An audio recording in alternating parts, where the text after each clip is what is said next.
sial dari seseorang yang lucu tapi sama sekali tidak lucu. Jangankan membuat orang lain tertawa, saya sendiri saja tidak tertawa oleh lelucon saya. Mungkin kalian pernah berpikir menjadi badut adalah pekerjaan paling gampang. Tinggal bertingkah kocak dan semua orang akan tertawa. Kalian salah. Jika kalian menjadi saya, kalian akan mengerti. Tak segampang itu membuat orang lain tertawa. Apalagi saat itu kamu sedang tidak ingin tertawa.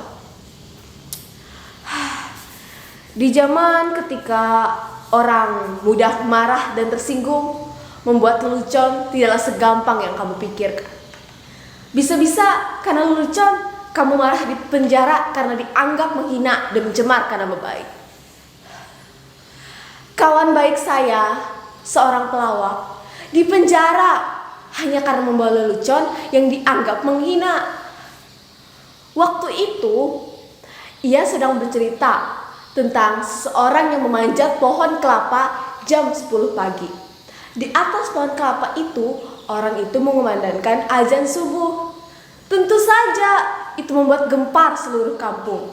Orang-orang membondongi mendatanginya, memarahinya, meneriakinya, bahkan ada yang ingin membunuhnya.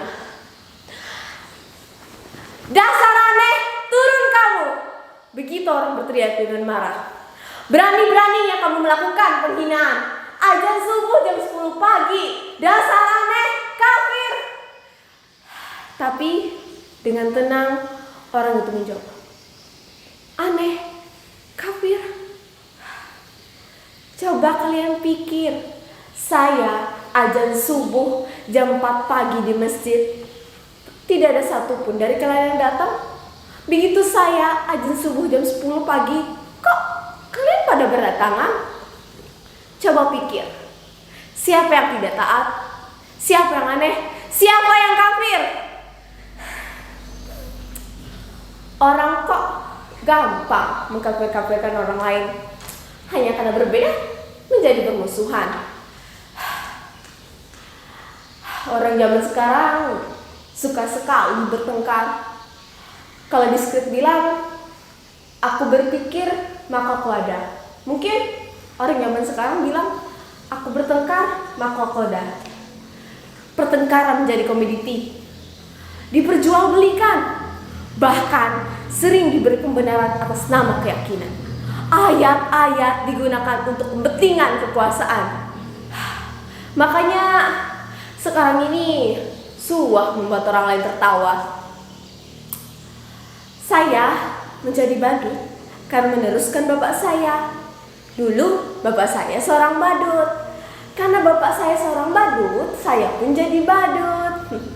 Kan sudah ngetren tuh anak meneruskan bapaknya. Kalau bapaknya presiden, ya anaknya pingin jadi presiden. Enggak ding, anaknya nyalon jadi gubernur. Bahkan ada nyalon jadi wali kota. Sudahlah, jangan ngomong ngawur, nanti saya malah ditangkap. Dulu bapak saya pernah bilang, jadi badut itu lumayan enak, gajinya lumayan. Bapak saya sering diundang karena orang-orang butuh hiburan. Badut dan pelawak masih dianggap lucu. Lah, kalau sekarang badut aja kalah lucu kok sama politikus.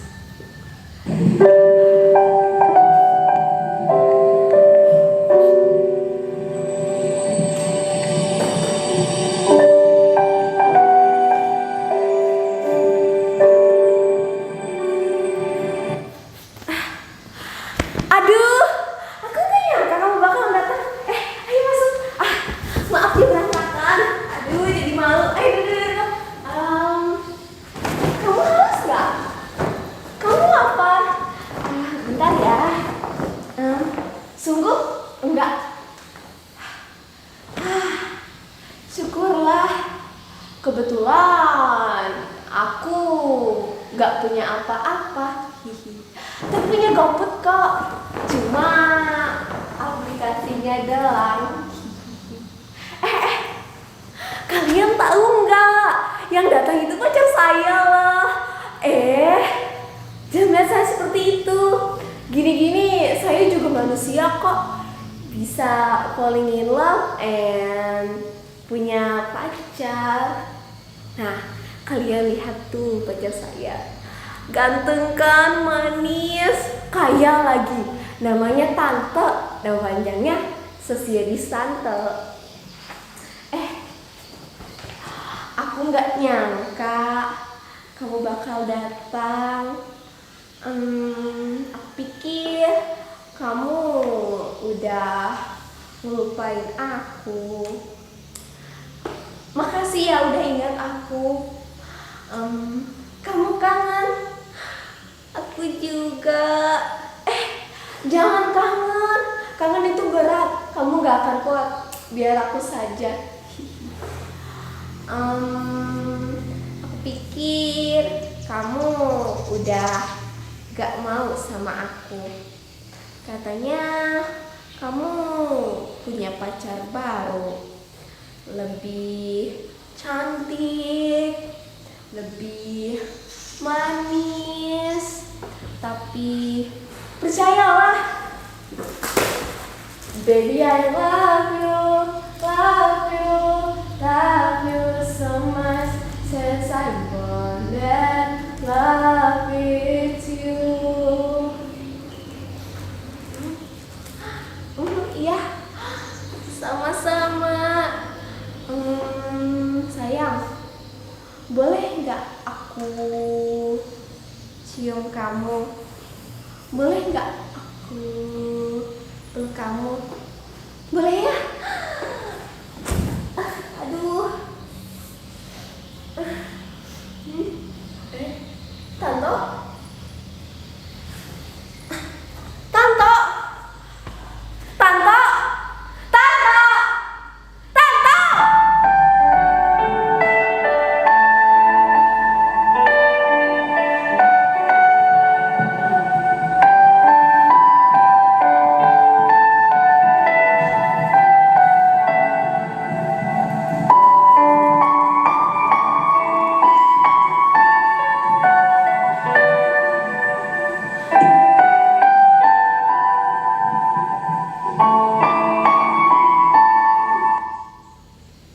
Ternyata itu hanya khayalan saya saja.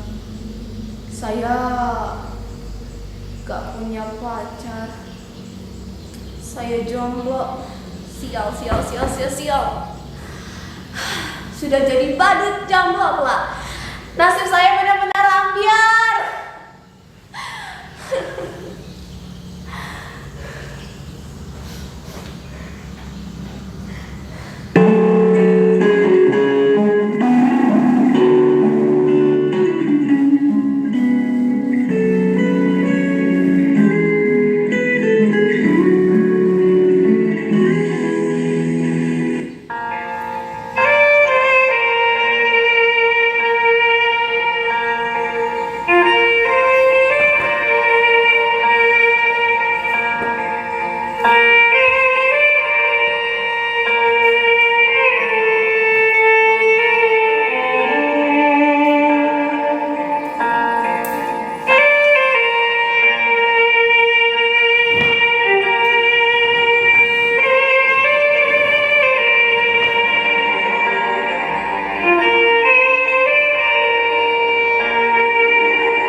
Apa ada yang salah dengan saya?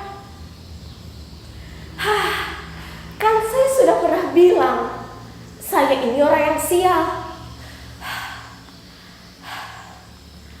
Nasib memanglah aneh. Nasib sama punya kejutan-kejutan yang tidak pernah saya duga. Kalian lihat penampilan saya? Begitu keren, necis, parlende. Tapi mau sekeren atau sebagus apapun, saya ini tetaplah seorang badut. Saya tidak pernah mengharapkan hal ini. Tapi mungkin ini memanglah nasib saya. Suatu hari saya pernah diundang untuk mengisi hiburan pada kampanye partai. Padahal penampilan saya itu biasa-biasa saja kok. Gak lucu-lucu amat. Tapi entah mengapa semua orang yang hadir tertawa melihat penampilan saya. Padahal saya hanya menggoyang-goyangkan tangan saya seperti ini. Semua orang tertawa. Saya hanya menggoyang-goyang pinggul saya seperti ini. Semua orang tertawa.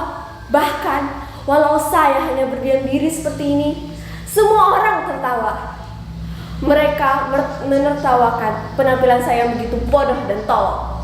Sungguh, saya tidak pernah merasa sebodoh dan tolol seperti itu.